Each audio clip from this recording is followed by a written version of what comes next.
It's May 1945. Germany lays in ruins. The Russians and Americans are getting closer to Berlin each day, and most can see the war is almost done.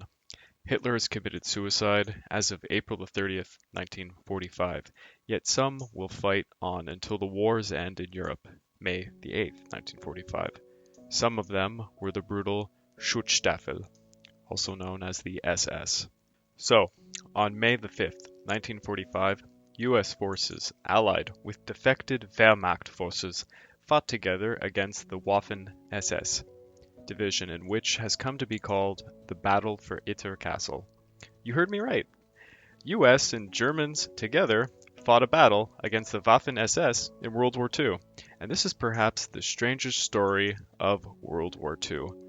So, let me give you some background information.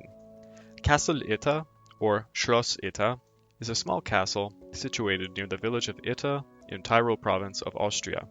The castle was seized by SS Lieutenant General Oswald Pohl under orders from Heinrich Himmler in February the 7th, 1943, and was transformed into a prison camp by April 25th, 1943. The administration for it was the same one for Dachau concentration camp. One thing that was unique was that this prison held very high-profile French prisoners.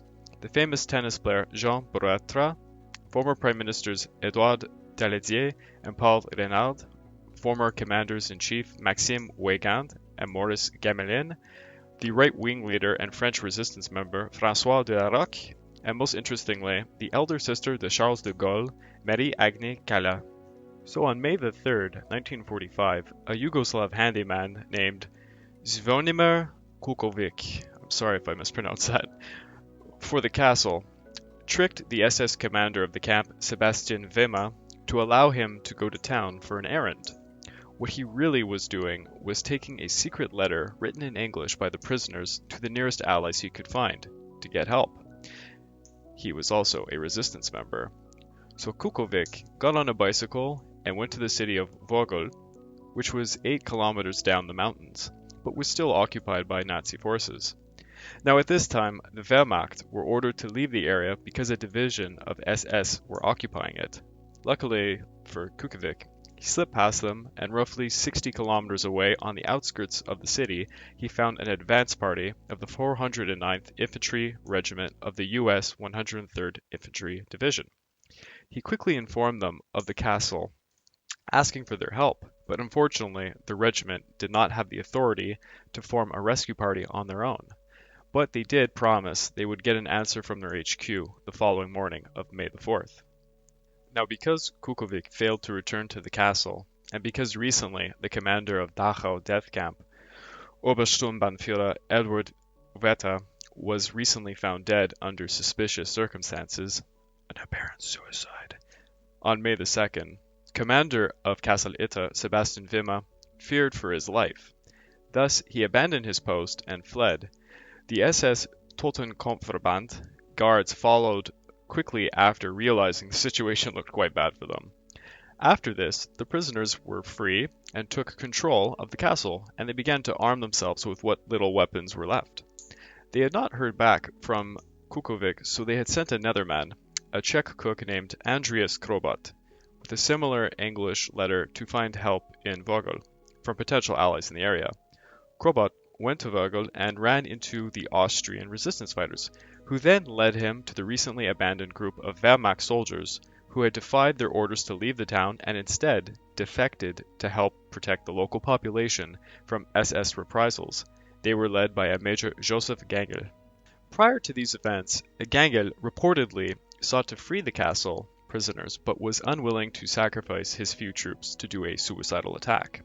Instead, he maintained his unit's position within the town to protect the local residents from SS reprisals. Now to explain, at this point, the war was obviously lost for the Nazis. However, factions of the SS set out to punish those they deemed responsible for the war's failings.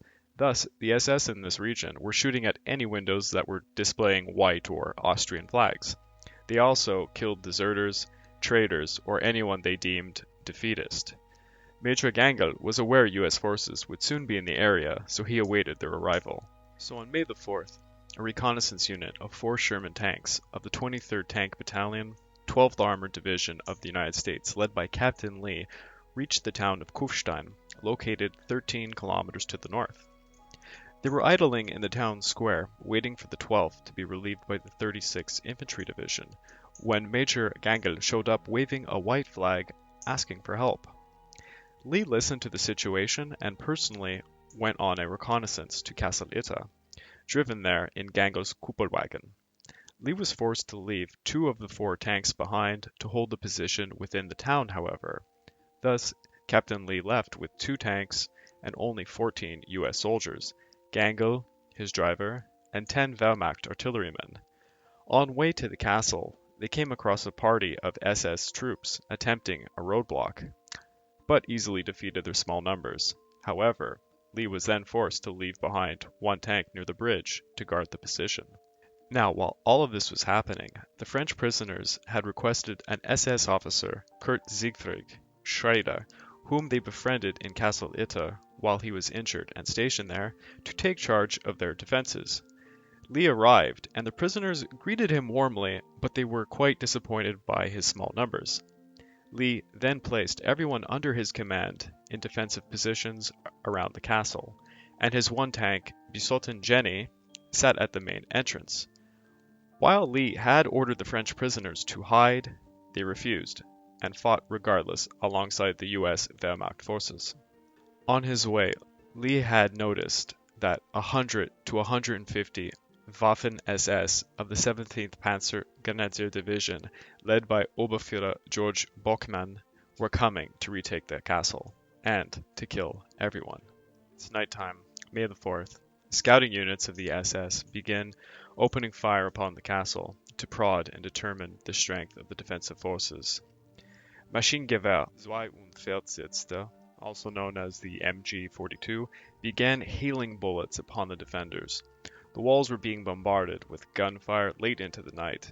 Gangl managed to get on a phone and to call Alois Mara, the leader of the Austrian resistance fighters in Wrgl, requesting further reinforcements, but all he could spare were 2 defected German soldiers and a teenage Austrian resistance fighter. Morning of May the 5th. The 1 Bisotten Jenny, the tank, was providing machine gun fire, occupied by a single radio man who happened to be repairing parts on it. The Waffen SS brought out their big gun, an 88mm flak anti-tank gun, and destroyed the tank. The radio man did manage to escape, unharmed. After this, the Waffen SS launched their main assault. At the same time, the famous tennis player Jean Baratra volunteered to run for help, and Lee agreed to let him. Baratra vaulted over the castle and managed to get past the forces. He later found the 142 Regiment, who had just got word of the castle's plight and were coming to help. Baratra himself got into uniform and returned with them and the Austrian resistance fighters. And so, 100 to 150 Waffen SS stormed the castle, shooting at it with the 88mm anti-tank gun and hailing MG-42 fire over the walls and windows. The defending forces fought bravely, not allowing the SS to gain footing inside, but were soon running out of ammunition. 4 Wehrmacht allies were injured, and Gangl was shot and killed defending the castle walls.